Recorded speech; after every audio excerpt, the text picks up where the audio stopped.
Председателя парламента встречают ученики детской школы искусств. В этом году ее капитально отремонтировали. Здесь отделение духовых и народных инструментов, вокального, изобразительного и театрального искусства. В Муслимской детской школе искусств занимается 372 обучающихся.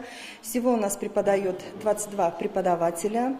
И что нас радует, что 80% наших преподавателей – это наши выпускники.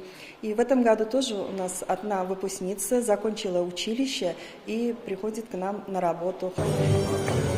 Впереди у этих ребят новый учебный год, а в руках рюкзак со школьными принадлежностями. В школе можно учиться и много чего можно делать.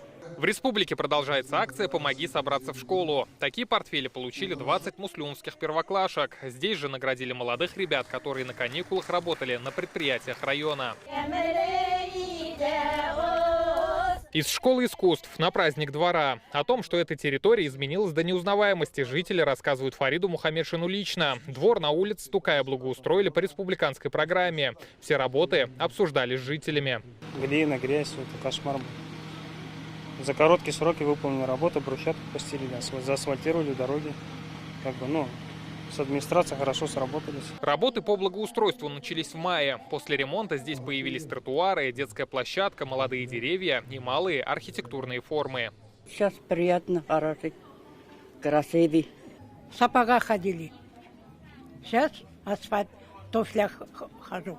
Муслюмский район в авангарде многих больших дел. Об этом Фарид Мухаммедшин говорит на партийной конференции. Сегодня здесь проходит День Единой России. Председатель Госсовета отметил, местное отделение партии всегда активно участвует в жизни района. Надо сказать, что муслюмовцы очень ревниво относятся к тому, что делают они сами, чтобы у них было не хуже, чем у соседей.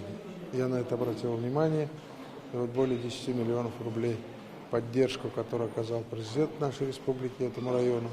Прекрасный двор вокруг или около Тукаевского памятника в райцентре. Люди высказали признательность большую.